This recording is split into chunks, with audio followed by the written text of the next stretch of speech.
All right. Thank you for joining me for the second part of the college admissions secrets to success. There's a ton of material to cover. So I want to get to it. Please, you've got a chat box there. So feel free to ask questions at any point. So just ask them away.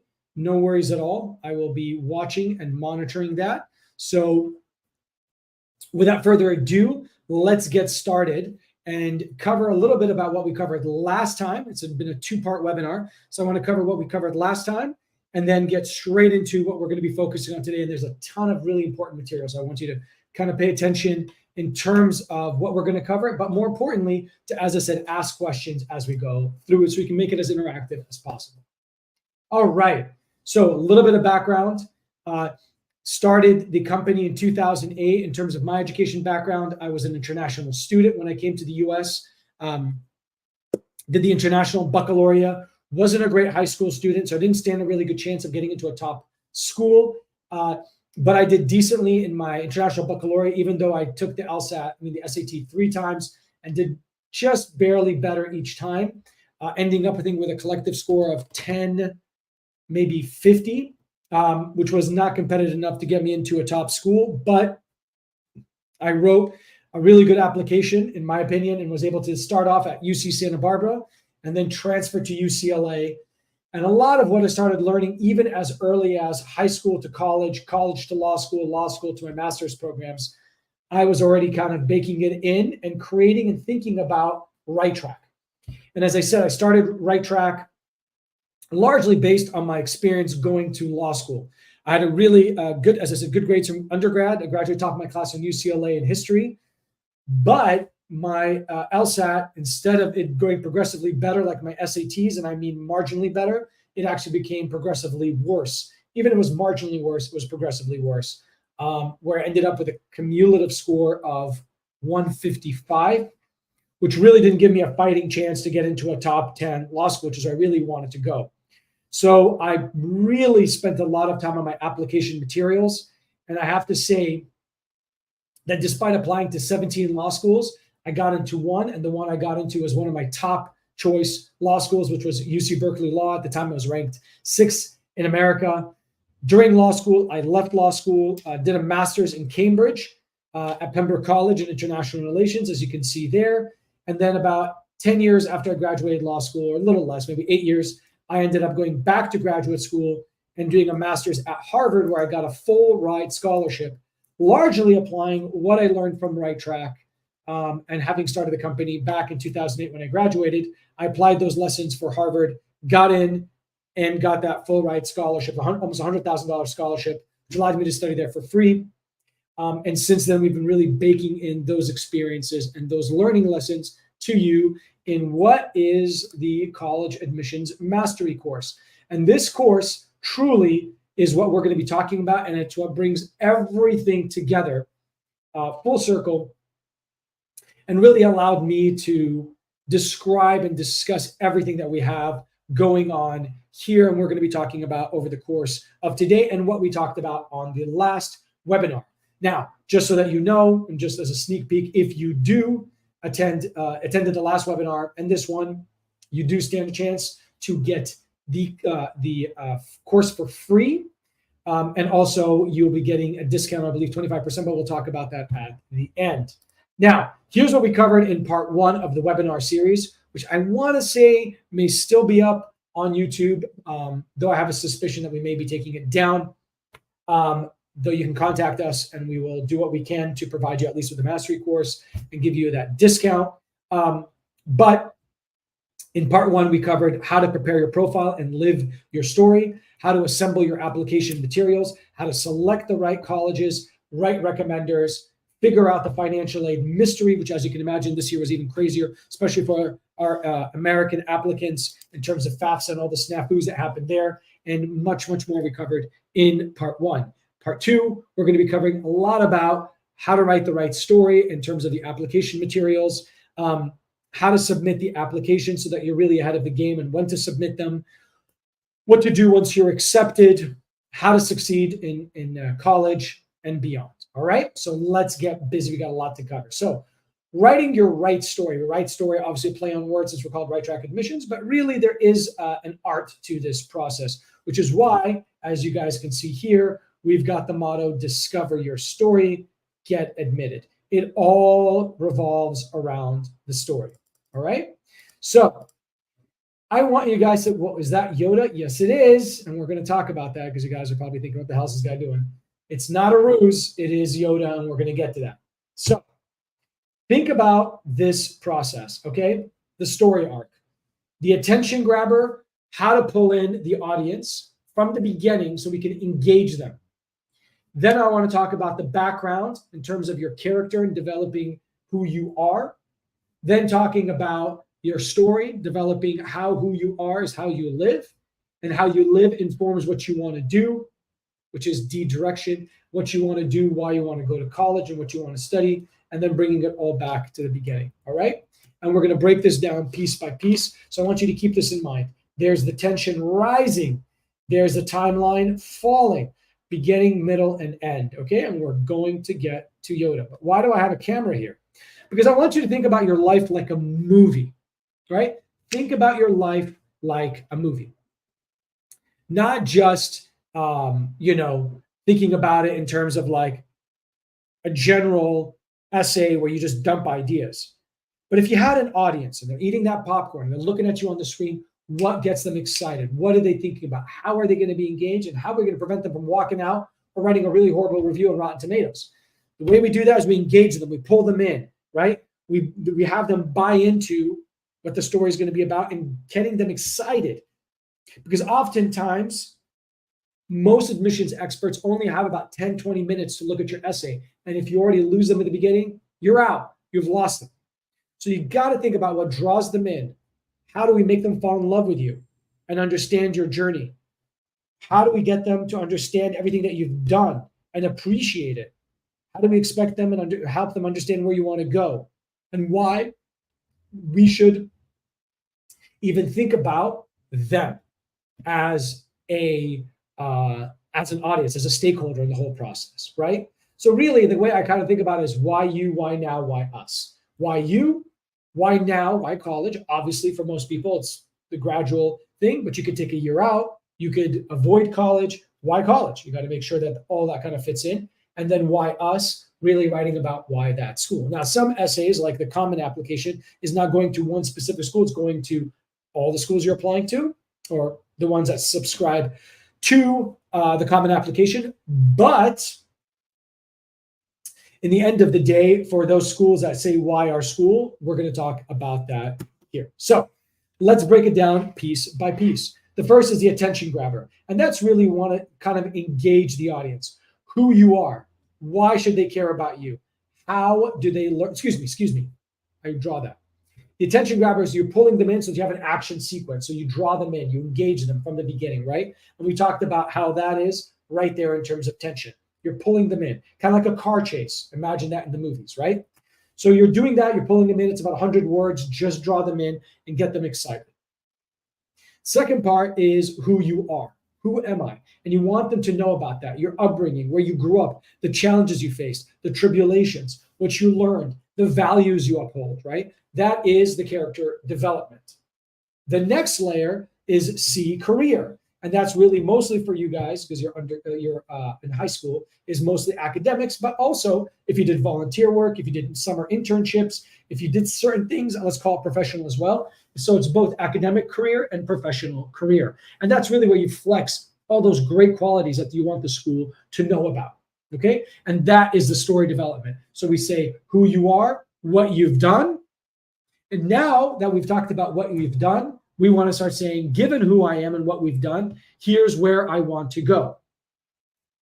In your case, is obviously college, and specifically a major, bio, whatever it is, archaeology, underwater basket weaving, whatever your major is, boom, this is where you talk about it. Again, if they ask for it, and in some instances, you won't have the opportunity, like in the common application essay, will probably be specific towards a question. You won't have an opportunity to answer why that specific major, why that school. But if the school does ask you for a personal statement and tells and asks you why our major, why that area of interest in terms of how to pique your curiosity, this is where you kind of mention it.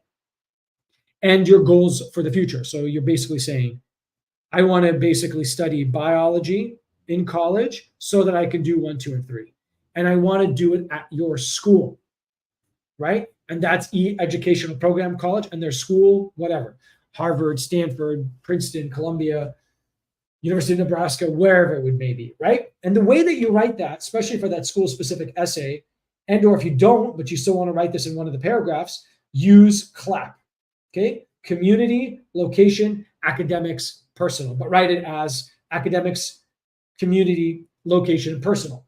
Community, let's break it down. Community is going to be things like student organizations, Greek system, the campus vibe, the diversity, the international element on campus, right? That's the community, right? It's what binds you together. It's what allows you to be a proud alum of that school. Then you have location. Let's say it's UCLA. You start talking about being in West Los Angeles, in Southern California, in California, in America, right? So the idea is that you really want to kind of hone in on Los Angeles and, specifically, maybe West LA.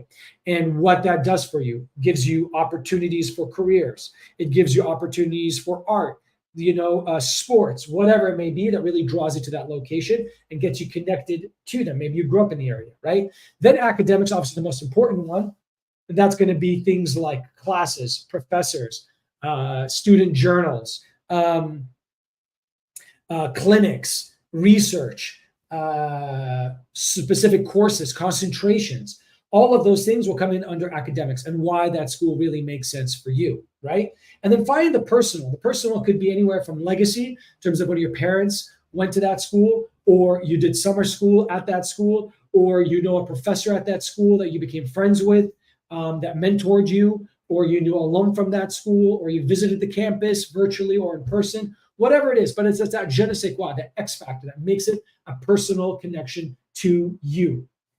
And then finally, F for finale, bringing the whole thing back full circle. Now, if I start talking about, and when we bring it back, that's the takeaway message. So right here, that's why I have TED. What's the hook? What's going to allow the readers to really kind of remember your application essay? Now, you guys are going to be like, again, why did you bring Yoda into this? Well, if we use Star Wars as an example of this whole graph, let's try to develop it out. I can't remember how one of those Star Wars starts. It's been a minute. But let's imagine it's two of those, whatever they call them, planes chasing each other. That grabs you in. You're excited what's going on. Then we kind of fade to black and we bring in Luke Skywalker. We start learning about his upbringing, then about his life. And then he has to make a decision. Either he's going to bring down the evil empire as a Jedi, or he's going to stay as Luke Skywalker as a civilian. So he makes a decision to become a Jedi. And who's going to guide him to become a Jedi? None other than our friend Yoda. Now, in this case, who's Yoda? It's the school, it's the college. That's the guide. That's the person. That's the entity that's going to help you become who you want to become. Okay, so that's college. That's college being the Yoda being the guide. And then, as I said, finally, full circle. If we had two planes chasing each other, here you say what happened after. And exactly like a nice, beautiful movie, reaches a crescendo. And then after he becomes a Jedi, he defeats the Empire. And then, boom, the Empire strikes back. So that is how you would write a personal statement. Now, some colleges don't have that. They have specific questions. For example, the UCs have specific essays that they're going to want you to answer, okay? And when you think of those specific essays, you really want to, again, be as responsive as possible. You want to stay within the word limit. You want to make them as unique as possible. And when you're writing them, you don't want to have an essay. For example, if you have 4 essays, personal insight questions, and you end up picking the 4, but 2 of them use the same experience and not from different angles, but just almost regurgitated, that's a disaster. Your goal is to really dig deep and figure out the best story that allows you to stand out. That is the most important part of this process, is really making sure that everyone is on the same page and they see different aspects of who you are. That is the most important thing, is take your whole life experience and kind of map it out. And that, my friends, is what's called the ideating process, or free writing, or as someone calls it, free wanding. Just take all your ideas, all your life experiences, everything you've done in high school, everything you did outside of high school, volunteer experiences, anything that really stands out and makes you unique, and put it down right there on a piece of paper, like on a Google Doc. And then what you want to do is start to parse out the different aspects of it. Okay. The different aspects of it, you start kind of mapping it out. And that's when you start outlining, right? And that's when you can say, okay, even before you start outlining, you've got maybe like 20 experiences, and you decide to say to yourself, you know what? These 3 are going to be part of this essay. These 3 are going to be part of this essay. These 2 will be in this essay. These 2 are standing out. I can't put them in any essay. I'll make sure I'll have them in the resume. These 2 are going to be in the addendum, right? Like explaining any kind of issue that you may have. And I believe we talked about that in the last webinar. And these 2 experiences, we're just going to have to leave them out because it really doesn't fit anywhere, right? So you're going to want to figure out who goes where. Once you figure that out, then you want to start writing the headers. So again, just have headers for each one. Say, I'm going to speak about, in this essay, I'm going to talk about this to start with. Then I'm going to talk about this. Then I'm going to talk about that. Those are your headers. And underneath each one, you flesh it out with bullets. Just put the bullets out. Now, I put a dotted line here because anything above the dotted line is free game for working with AI. Okay, because I know I got that question last time. So anything to do with ideating and outlining, feel free to use AI to help you think through ideas and kind of flesh it out, right? This is obviously what we do as Right Track, is what we focus on helping you discover your story, right? That's our motto, discover your story, get admitted. So we help you come up with those ideas for the different essays. But if you're doing it on your own and you don't have anyone to help you, this is where you could do that. And so you basically use ChatGPT or hopefully not ChatGPT, and you have someone like one of these individuals for the second opinion, a mentor, an admissions specialist, or a writer that can sit back and just kind of walk you through everything. The mentor knows you well and knows if you're being authentic. The admissions specialist knows what the schools are looking for. And the writer, right, makes sure that what you're writing is absolutely bulletproof, okay? But when you start writing, drafting, and editing, whereby you are formulating the sentences from the bullet points and then refining it into paragraphs, that has to be done by you and not ChatGPT. Why? Because they could use software like GPT-0 to find where you're using ChatGPT, and they will ding you. Why? Because it doesn't take rocket science to write a prompt into ChatGPT, copy the result, paste it into a document, and then claim it as your own. That's not hard work. That's not authentic. That's not using your mind and your writing skills. That's just leveraging AI. And even though you may say, well, that's what it is, what it's there for, the schools don't believe that that is the best way because everybody can do that. There's no way they can start to differentiate one from the other because all the essays will start sounding the same. And chances are they not only sound the same, they become the same because ChatGPT is using essentially the same information regurgitated over and over, especially if you use the same similar prompt as someone else. Editing and perfecting, again, don't use ChatGPT. You've got other people that can help you, or you basically do it yourself. That's expected of you. You're going to college. They expect you to be able to be a good writer, depending on your major, of course, but that's why you want to have someone who can help guide you. Whether it's a company like ours, or just a friend, or a mentor, or a teacher, or whatever it is, right? But do not use ChatGPT for editing because, again, they can dig you for that. But once you start perfecting it, you want to look at syntax, responsiveness, uniqueness of the essays to really allow you to stand out. Now, there are other essays that you may have to encounter, such as the diversity essay, which is going to be more about what you add value to the community, why our school essay, we talked about that with CLAP, and maybe other school-specific essays like the personal insight essays that they may be interested in. All right? So just some stuff to think about there. All right, now that you've finished your application essays, and guys, please ask any questions because I know we went through a very, very important part, which is how to write these essays. So please ask any questions that you have because it may be easier for me to answer those on a specific basis, okay? All right. Again, you don't feel pressured now, but once you do, just pop it into the chat and I will respond to that. All right. Now that you're ready to submit the application essays themselves, take a look at the screen. There's a lot of writing here, but I want you to kind of internalize it because it's where you have to make a decision of when you plan to submit your essays. And there's 3 general buckets to think about. All right. We've got early decision where it is binding. You can see there, it's binding decision. And if you're admitted, you must enroll. You're not allowed to apply to more than one school in terms of early decision. It can only be one. That's the idea, right? There is a higher chance of acceptance in this example for Duke. If you have early decision, you get a 23% chance of admission. If it's regular admission or regular decision, you have about a 9% chance of admission. But you've got to think about who's applying early decision. Those are people probably who are legacy, whose parents went to that school, who probably have outstanding grades. Duke is everything for them. They probably went to that school and checked it out. They probably did summer school there. So you're really up against a very competitive pool. So even though you have less chance in regular decision, you're going to be up against a less competitive pool, and you'll have a better chance than this one where you have a higher chance, supposedly, at least statistically. It's just going to be a much, much harder process and group of people to compete against, especially if you don't have any connection to Duke or to that school.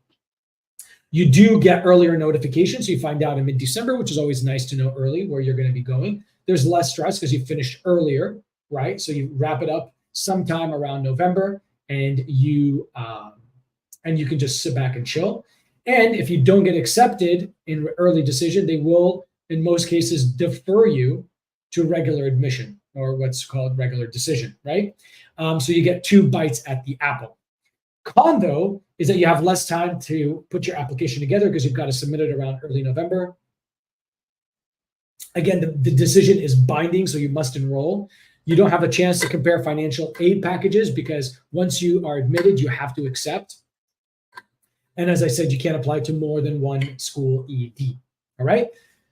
In terms of early action, I love this one. I think this is good. It's, because again, you will find out earlier than if you apply regular decision sometime around December. Again, you finish up early, so you have less stress because you're already submitted your applications. You could again be deferred to regular decision. And the most beautiful thing is it's not binding, so you don't have to enroll. And that's awesome. So you can apply to a number of early action schools or early action to a number of schools, and you don't have to go there. But again, you have less time to consider enrolling and where you want to enroll and preparing your application, right? Because you have to submit it by early November. Some schools require applying to only one early action schools. Some don't, but you can avoid that and avoid those schools if you want to. Less chance of comparing financial aid because they might not give you, and if you accept the early action in December, they may not have the ability for you to get into other early action programs, again, if you only apply to 1 or 2. And so you may not be able to negotiate higher financial aid packages. And then finally there, you may have to get a better SAT, which I assume is going to be the same with early decision as well. So that is a con there. Finally, regular decision, have more time to work on the application because you can submit it by December, even January, though I'd say all applications should be done by December. You can compare different financial aid offers because if you get into one school, you can compare to another, especially if they're on the same level, so that you can get a better financial aid package, which I believe we're going to talk about towards, I think we talked about it last week. So just something to keep in mind in terms of negotiating financial aid. And you can apply to as many schools as your school permits. Some schools allow, high schools allow 10 schools, some allow you an indefinite number of colleges to apply to. But there's a larger application pool, even though it's not super competitive. You can get waitlisted or denied. You're not going to necessarily get deferred like you would in early action, early decision, so you don't have 2 bites at the apple. And you will find out the results sometime around March all the way through May. So you may not know until pretty late in the game, which will cause probably some stress for you. All right, guys? So this is kind of some things to think about in terms of early decision, action, and regular action and regular decision. And you should, I would say, figure that out.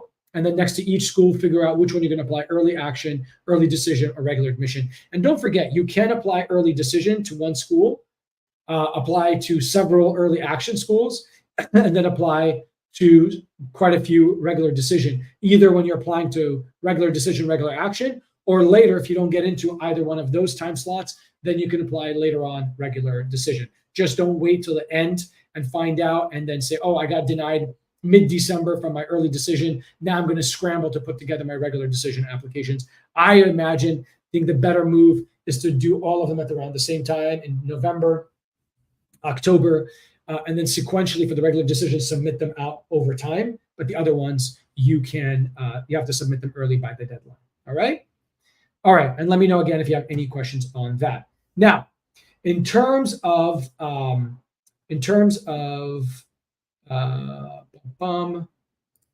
the submissions process itself. Okay.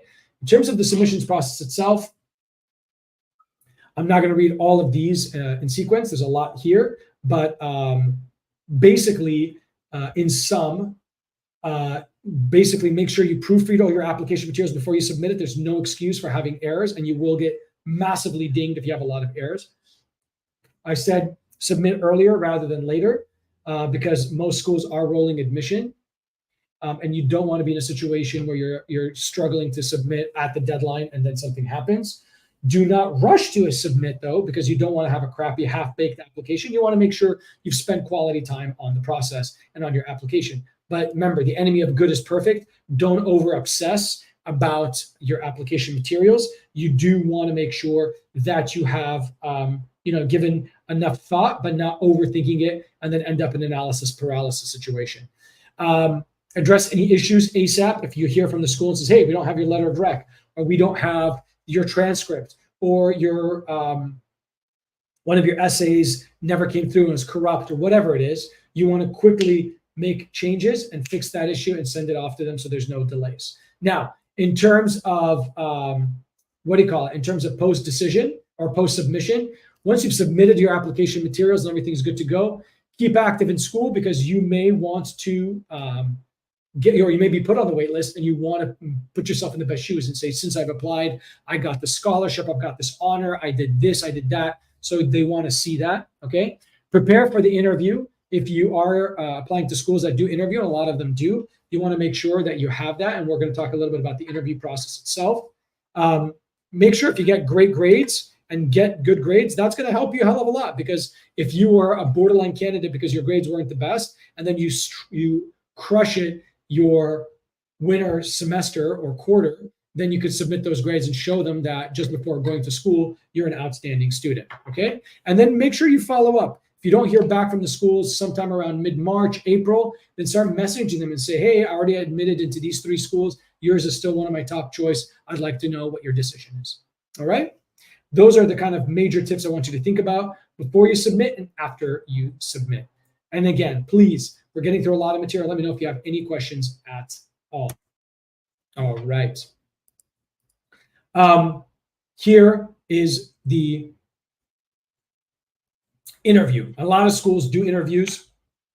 I interviewed students, but not at Harvard because I obviously run this company. So I'm not able to do that because of a conflict of interest. But I was able to help or to interview students for a fellowship at Harvard that I had received. But not for regular admissions. But I was privy to how they do interview the processes and also privy to that in other schools. But I want you to think about it in terms of the 6 Ps. And we talk about this in the mastery course as well. So you're going to get a lot of information there. But what you want to think about is prepared. I'm going to take a quick moment to go through the preparation approach. When you're thinking about prepared, I want you to know your school, know yourself, know your school, and know your interviewer. Those are the 3 core areas that you have to think about. You need to know yourself well, know your school, and know your interviewer. Have questions for them. And this is really how you do it. So in terms of your materials, always review your old application materials, the ones that you submitted, so that you have an idea of what you submitted. Reminds you and kind of gets you into that mode of thinking of, here's actually why I want to do biology, and here's what I want to do in the future. And you have the buzzwords that you use in your application materials. And obviously, if you got an interview, that means you did the right thing, and now they're giving you a chance to really stand out. So in this case, review your past materials to know yourself. Review your resume and all your essays. To know your school, you want to research the school in depth. Look at their Twitter accounts, or I guess their X accounts. Look at their school website. Look at the student magazines, right, and the journals. Take a look at their other social media pages, right, their Instagram and so forth. Get a sense. talk to other students, right? Speak to current students and alum about their experience, what they say, what's happening on campus and so forth. So you have real information that you can kind of throw back at the school itself during the interview. That's how you get to know the school. And then get ready and prepare for those interviewer questions. So you want to know who your interview is. If there's somebody who's in the field, maybe they're going to be like someone who's a professional that doesn't work for the school. Maybe they're going to be asking you more about things outside the school. But if you have a staff member who's going to be interviewing you, maybe you want to know more things about the inside of the school. Now, you just kind of think about all these kind of questions, and you want to have and prepare those questions also for the interviewer, right? And also it's probably important to think about the hot button topics in terms of, like we talked about, news, things in the news and things regarding the school. And that's how you will be able to know yourself better, know the school better, and know the interview better. Always have questions, again, for the interviewer that are not just the kind of vanilla questions like, is it cold in New York in the winter? Right? Duh, you can look that up. If anything, you can look up super easy in a Google search, don't use it. But, ask really kind of profound questions. I noticed that you guys got rid of your diversity officer. How are you guys still upholding diversity on campus, right? I see that, a lot of your alum are going into tech. How do you guys help people get into tech, right? Whatever it is, right? And ask those kind of poignant questions because it shows that you've done your homework, okay? So the first stage is being prepared. The second is being presentable. What are you going to wear? How are you going to dress? How are you going to approach yourself, right? So it's super, super important to look presentable. Shave, I shave for you guys, right? Today, brush your hair, right? I brush my hair for you guys so I don't look disheveled. That's important so that you look presentable to them. Be punctual on the interview, whether it's in person or on Zoom, right? And when you're being punctual, you also want to make sure to also be professional in terms of, be professional in terms of how you speak. Even like this is kind of between punctual and professional, is in terms of making sure that all the equipment that you have, your internet is on point, right? Your lighting is good, right? Your sound is good if you're on a video conference. If you're there in person, you want to be thinking about like how early do you get there and all that kind of stuff, right? Not arriving there like a sweaty hot mess and then you're just completely frazzled and the interview goes badly. So you want to be punctual in terms of and professional in terms of everything is ready and able. And the other thing about being professional is don't use slang. Don't come off as overly buddy with the person. You want to still maintain a professional decorum and respect their space. But I want you to balance that with the other P, which is being personable. And that means being, congenial, affable, someone who is, interesting to talk to, an extrovert in that way. At least if you're an introvert, be extroverted when you speak with them so that they feel that you're connected to them and that you'll get along with other students on campus. And finally, be polite. Submit a follow-up email and thank them for their time. If you can reference a moment in the interview process that really stood out for you and that may have stood out for them, include it in there because that shows again that you remember the interview, that you're engaged to them, and if you write back to them, they'll feel a sense that you're being polite and that you're being at least gracious in terms of the time that they gave you. All right? So again, prepared, presentable, punctual, professional, personable, and polite. Think about those 6 C's, and that will really, really help you in terms of how to approach the interview process. And always remember, review. I don't know if I talked about it, but always review past interview questions for the school. You can Google it, you can find out, you can talk to alum, ask them what they were asked so that you can at least prepare, and feel really kind of ready to rock and roll in the question process. And we have, again, a whole chapter devoted to this in the mastery course. All right. Now, you've gotten denied, or you got deferred or waitlisted, or you got accepted. If you got denied, luck. In the end of the day, you can fight it, but unless there's a major clerical error, like they said they didn't get the letter of rec, but somebody dropped the ball and they did get the letter of rec, well, that's a clerical error. And if they dinged you because of that, you can always come back and say there was a clerical error and there was a mistake made, and they will review your application again. Deferred, especially you get deferred typically if you applied early action or early decision and you get deferred to regular decision. And or if you get waitlisted, which could either be early action, early decision, or regular admission, right? I believe if you applied early decision, you could get waitlisted. And, you may not just get deferred to the next round, but you may get waitlisted completely where you don't reapply, but you just wait. If you wait, you have something what's called a letter of continued interest, a LOKI. And that letter, you want to kind of divide it up into two parts. Again, we talk about this in the mastery course, but you divide it into two parts. The first part is really discussing what you've done since you've applied. Again, which is why it's so important that you kind of stay, like we said here, keep active, get great grades, right? If you want to retake the SAT and so forth, right?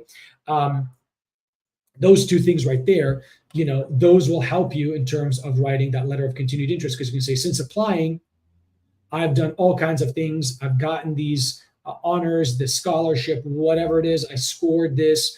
I achieved that. You can put it in, grab that information and put it in the letter of continued interest in the first part. The second part, you want to talk about what you've been doing since you applied in terms of why that school is still your top choice. So maybe since you've applied, you went to the school and you visited it, you spoke with these alum, you audit this class, right?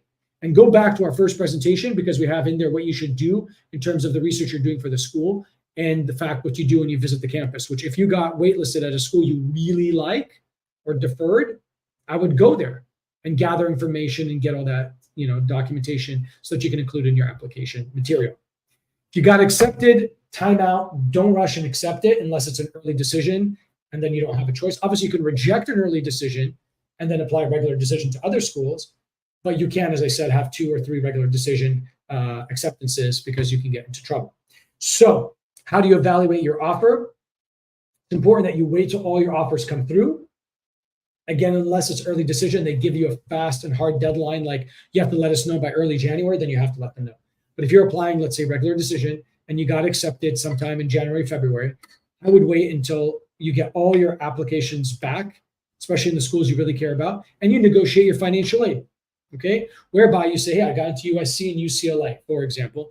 USC gave you $10,000, but you really want to go to UCLA. You go to UCLA and say, I got, $10,000 from USC. What can you do? And they'll say, hey, you know what? We really want you. Here's 10 grand. Then you go back to USC and say, hey, listen, I really want to go to your school. UCLA gave me 10. What can you do? They may give you 15. You go back to UCLA and they say, sorry, I have no more. Then you make a decision, 15K at USC or 10K at UCLA, but at least you got some money, right? And you want to look at the best fit, which is another reason you want to go back to the school, because essentially you want to see, is it the right social fit, the right academic fit? Do you feel like there's a connection to the school? And that's really where you want to make that right decision, because what you don't want to do is go to the school, hate it, drop out completely, or hate it and then transfer out maybe to a school that's not as well ranked just because you want to get out of there, right? So you want to make sure it's a great fit. And I would go back to our early webinar or buy it on the mastery course or get the mastery course, because I have a whole section on how to choose the right college. All right.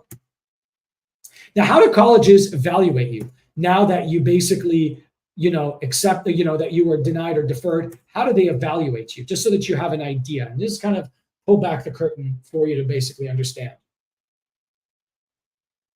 Each one of these circles kind of represents, I would imagine, in areas of importance. So I think the most important is going to be your SAT tied with your GPA and the courses that you took in high school. Obviously, if you took very competitive courses, APs, went to a very competitive high school, your GPA is going to be slightly weighed differently than someone who went to a less competitive high school, right? And obviously your GPA plus your SATs, especially for those schools that still require it. Then I would say your application materials, which includes your resume, tied closely with your letters of recommendation, as well as your unique profile and what you bring to the school. And then your demonstrated interests, how you've kind of gone to the school, checked it out. What is that je ne sais quoi? What is that personal element to that school, that connection you may have, that they may be like, wow, this person really is a good fit to our school. And then I'd say finally, to the least extent, would be the interview itself, okay? And you will get interviewed sometimes by directors of admission, faculty and admissions staff, current students in some instances, and alumni, right, of that school. So some schools allow current students to interview them. A lot of them allow alumni to interview them because there's a lot of students and they don't have enough staff to do all the interviews, all right? Let me know again if you have any questions, but this is generally speaking how I would envision how the schools look at the students. Okay, let's do a quick recap in terms of and provide you with some real hacks and pro tips as we kind of get to the end of this. Over the summer, right? You want to basically enroll in summer school and take summer activities. And I would say also to add in here to some extent, and you'll see that here, I want you to start thinking about what is the major and minor for the different programs, thinking about that. Also starting to gather your information, your transcripts, and so forth. That was what I would do over the summer. And also standardized testing, start coming together and signing up for standardized testing. If you haven't taken it in the spring, you want to take it maybe in June, and then maybe take it again in October. And then finally, probably one of the most important parts, which I say in June as well. So May, starting in May, June, and then in November is preparing your application materials. Get and request those letters of rec at least 2 to 3 months out is what we talked about in the webinars.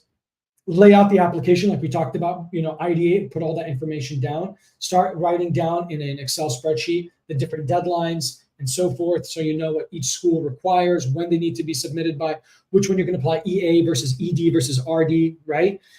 Start looking into scholarships, start crafting your story, write out the essays and the short answers. Like, for example, the Common App, you want to get that done earlier rather than later. I'd say no later than sometime in August, so that then you start getting the requests for submitting the supplementals, and then you submit the supplementals over September and October. So by November, you're essentially done. Obviously, preparing your CV is very, very important, and that's kind of what will help you with the ideation part. And then preparing and attending the interviews, depending on when you apply. Whether if you apply in November, December, they may interview in December. If you apply in January, they may interview you in February, March. Okay. And then the second part is submitting it. You've got the early action, early decision, regular admission. I would say no later than December is when you want to submit it, for sure, before the holidays. Otherwise, your application is going to be thrown way, way behind in the process. Financial aid, also, so you start thinking about that as early as August, all the way through to the finish line, trying to find whatever financial aid, whether, again, we talked about this in the first webinar, whether it's private scholarships, community scholarships, state grants, filling out the FAFSA form, all that stuff, you want to make sure you get it out of the way. If you're an international student, you want to be thinking about your visa and getting all that material done. Again, housing, if you're going to be living at home, or you're going to be living on campus in the dorms or off campus in student housing, or your own, or another person's house that you want to rent, right? Maybe you rent with a couple of people. Maybe you live in a sorority or a fraternity, right? So you want to think about that. And then finally, the final decision, which we talked about already here, that's going to come around March to May, right? I would say by May, you pretty much know exactly where you are going to be, so that you can then prepare over June, July to put all your stuff together. And I believe in the mastery course, I even have a checklist for you of what you should be thinking about as you put together everything for going to school. Awesome. Latoya has a question for me. Any recommendations for transfer students? I'm currently enrolled at a community college and I'm wanting to apply to a 4-year program. So in terms of community college, let's see. Okay, before we get to maximizing school, let me answer that because it's a very important question. In terms of community college, the number one thing you want to do is you want to crush it in a community college. Whether you're going to take GEs, so that when you go and you know what major you want, you got all your GEs out of the way. So when you go to the 4-year university, you already have all your GEs knocked out. And what you also want to be focused on is if you're doing, let's say, pre-med, you want to get a lot of those courses out of the way. Or you want to get other courses that will, like, let's say you want to apply to economics and finance, you don't want to go for 2 years of community college without taking a single course in either economics or finance, because you want to show them that you have the academic wherewithal to really excel, right? That's the point. So you want to flex and show them that if you're going to do economics and finance, you took them in community college, the basics, and you crushed it, right? And then you're going to talk about that in your application. The main goal of community college is crushing it.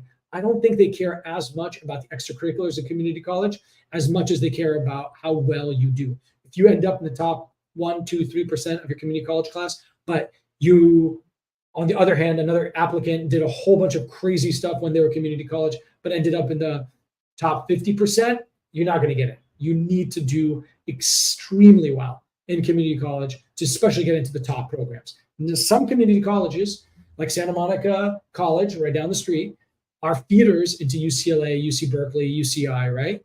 And so you go to those community colleges, and that's another factor to think about, that really are a feeder to the main school you want to go to. Now, don't do that If you only apply to that one feeder school, or excuse me, that one school, and then you get denied, then you're screwed. So you want to still kind of cast a wider net, which we talked about in the first webinar, where we have that bell curve, thinking about reach schools, target schools, and safety schools. But still, if you have a school you really, really want to get into, and let's say that school is a good feeder into it, I would double down, go to that feeder school, but recognize that you're going to have to still apply to other schools. The number one priority is academics.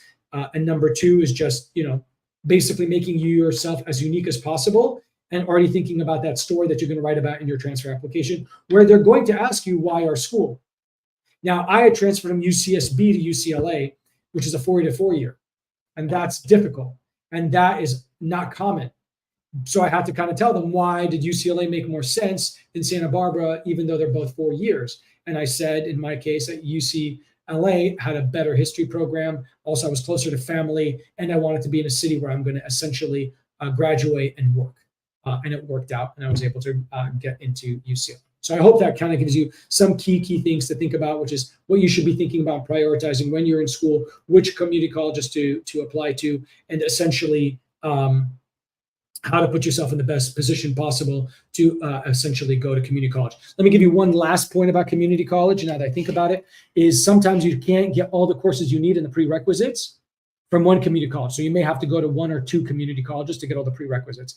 Though I do insist that, let's say you want to go to UCLA and you're at SMC, you go talk to the advisor there so you can make sure that whatever classes you're taking are going to transfer and help you in terms of UCLA. You don't want to be in a position where you are essentially doing community college and you think you took all the right courses, and then guess what? You didn't take these other core courses and they don't admit you because you didn't fulfill the prerequisites. If the advisor at the school doesn't know, then I would go to the school itself and talk to an advisor at the school. And also, when they get to see you and they know you're going to community college to go to their school, they're going to love you even more and give you an extra kudos to get admitted into that program. All right, guys, we don't have that much time more. So I want to quickly talk a little bit about maximizing college. And I want you to think about slash, okay? Here are the things that I think will really allow you to stand out as a college student and have the best experience possible, all right? So social, number one, because of AI, where IQ can be decimated in terms of people writing better essays, better codes, better programs, better almost everything. Because of AI, what's going to differentiate one person from the next? It is how personable they are, how social they are, how entrusting, how much confidence you can have in them. And that really comes only with how you are able to develop your own strengths in terms of your communication strengths and your ability to get along with other people. And that is really why social, to me, is one of the paramount mechanisms of going to college. Otherwise, we can also sit at home and be autodidactic and learning from some online course. The key to success here is learning how to get along with other people, being open-minded, and learning from others' experiences. That is the way that you put yourself above and beyond what AI will deem the others redundant who don't have those skills. Leadership is actually super critical, because by developing leadership, again, you develop certain major skills that you can leverage when you go through the interview process and when you become a professional. You learn humility by being a leader. There's all kinds of things. And I was a leader in my last 2 quarters at UCLA, and it was a game changer because I wrote about them in a lot of my applications. And thereafter, because I had that experience, I had so much confidence to take on other leadership roles, which I have done both professionally, personally, and academically.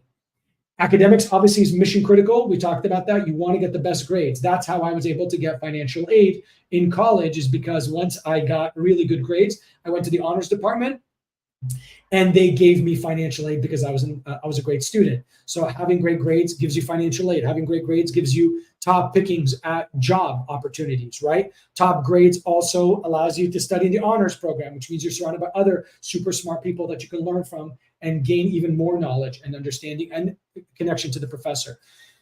Getting great grades allows you for different research opportunities. Getting great grades allows you for better graduate school opportunities. So there's endless benefits from getting great grades, especially if you're in the right major, that helps you along your path. Okay, so academics is also mission critical. Study abroad, right? The second S, super, super important. At least for me, this could be something you guys are not interested in, But having studied in Spain, I learned Spanish, where I didn't know the language at all before. I was able to really get to know Europe. I learned about myself, personal development. I made great connections in Spain. I loved it. And I think being thrown into that environment of the unknown and being comfortable in discomfort because you're in another environment really reaps benefits in terms of improving and developing your own personality and personal development. Okay, so study abroad is super, super important in terms of being comfortable in discomfort, learning new languages, being exposed to different things. And I'll tell you guys something else on a personal level. Because I studied abroad, because I was able to travel around Europe, it really got me excited about travel. And now I'm on a mission to see every country in the world. And I'm only 37 countries away from that goal. And a lot has to do with studying abroad and being around international people, which was very, very important to me. Last but not least is health. And that is not just, physical health, but it's mental health. And that is so important to how to maximize your time in college, because being in the right headspace, being in the right physical space for me, what I was able to do, play intramural sports, work out in the gym, take all these crazy extracurricular classes like salsa and golf and tennis and jujitsu and all these crazy things. Physically, it made me feel a lot more confident and comfortable, so that now, 25 years later, after I graduated, 20 years later, after I graduated college, I'm still doubling down on my fitness. So it's super, super important that you develop these habits early on. And mentally, being mentally strong, having mentorship, a mentor, being around, brain trusts, around other people that support you, support groups, even getting therapy and therapists is so important when you're in college, so that you don't end up dropping out, or you don't get depressed, or you don't do things where then your grades suffer and then you regret that you didn't get that support, whereby you would then have had great academics. And I can't tell you how many people I've worked with that have that regret, that they neglected their health and it affected their academics, which affected their social, their leadership, and their whole college experience. All right. You'll get a ton of that information and my own experiences in the mastery course. So again, make sure to check that out. Last but not least, I think this is last but not least, I'm going to talk about future proofing by forward thinking. Again, the more you forward think and think about the future, the more you preempt the problems, the less likely you're going to be deemed redundant.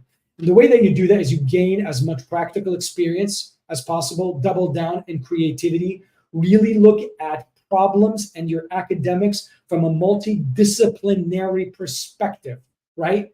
It's so important that you don't just kind of myopically focus, but you have taken courses in other areas, which is why we love general education courses in America. Because by having a multitude of different perspectives and looking at things from different perspectives, it allows you to come to solutions from different perspectives, right? Which is really the way we solve major perennial problems around the world. So, and I also said building a community of professionals and mentors, because that's so, so important to have those people that are going to help you to future-proof yourself in the future by giving you opportunities that you may not otherwise have. So be a creative thinker, gain practical experience, look at things from a multitude of perspectives, build a community. You can do all of that in college. After college, continue learning. Don't be embarrassed to continue learning, taking courses. I do. Constantly do that so I can stay ahead of the game and stay relevant, which is why you want to stay informed. There's a market trend that you start seeing that your job is becoming redundant or the industry is becoming redundant, ready to pivot. And by pivoting, you start to reskill and to upskill, right? Reskilling, you retool yourself in a different industry completely, or upskilling, taking your existing skills and adding to them so that you have even more qualifications, all right? Something very, very important. I wrote a whole chapter about this in the College Admissions Mastery Guide because I really felt that this is a very, very important topic. And I don't think a lot of people are talking about it, especially for people going from high school to college, from college into the professional sphere, so that they don't embark on a route in terms of a path that ends up becoming redundant or making them obsolete, because it's just something that's going to be taken over by AI and technology. But they were able to put themselves in a better position. All right. All right. Let me quickly tell you guys who we are so we can kind of bring this to a close. Again, these are our main areas of expertise, but these are just some of the areas of expertise: engineering, health, social sciences, tech, finance. Obviously, we cover a lot of the majors because a lot of our experts cover these things. I have an expert who's a math major, experts who are government, political science, bio, the whole nine. So my experts really kind of cover a host of different areas. And that's why through the years, 16 years of doing this, we've really gotten people into almost every program conceivable, which you can see right. And I'll quickly jump over to here. We obviously have help people from a multitude of different nations, getting them scholarships and so forth. So I think that's very, very important. And I'm going to quickly jump back to the services that we have, because some of you may not necessarily be applying this year, but they may be applying next year, the year after, the year after. So we have things for ninth graders called pre-seed, right, which is pre-secondary education, extracurricular developments, about a month or two, just kind of setting the scene and getting them on the right track so that they know what the experience now they've landed in high school and the stakes are higher. Then we have seed, which is secondary education, extracurricular development. That's a little bit of a longer period of time, and that's your second year of high school. And that's about a 3-4 month program with consultations and reports that we write for you so that you can feel confident that you're doing the right thing and on the right path, especially in terms of extracurricular and your education. Then for 11th graders, probably the most pivotal year, we have something called Compass. As you can read it there, it's a mouthful. College orientation and mentorship, pre-application support services. And those are basically a year-long working with you side by side, basically being your assigned, your bespoke, your personalized college counselor. And again, when you think that there are 458 students for each college counselor in America, a lot of people are double downing and getting their own college admissions expert like us to really kind of give them the guidance. So that when they get to the 12th grade, they are the best college applicant possible. And then finally in 12th grade, there's two parts. There's CAP, which is College Assessment, Admissions Assessment Program, which is a very short program to tell you where you stand, where you should apply, which schools, what are your chances of getting into those schools, and really how to put yourself in the best situation with a roadmap of getting into those schools. And obviously our comprehensive, what we call CAS, which is our comprehensive application support services, which is really our bread and butter, which we talk about here, comprehensive application support services, using our GSAT framework, right, which is guiding, which is exactly what we're doing to you right now, giving you these free webinars so you know the lay of the land. Story crafting, we talked about that today in terms of finding your right story and really allowing you to stand out. Editing, in terms of helping you really perfect your application materials so that what you think you write and what you write and submit is all in line and absolutely perfect for the school. And finally, timekeeping, so that we keep the whole process buttoned up so that you really can just focus on being creative and brave and not worried about missing deadlines, because that's what we're on top of. So we reduce the stress and increase your chances of admission. All right. And again, we talked quickly about this, where we have a 93% success rate getting students in the top 75 programs in the United States and across Canada and the UK.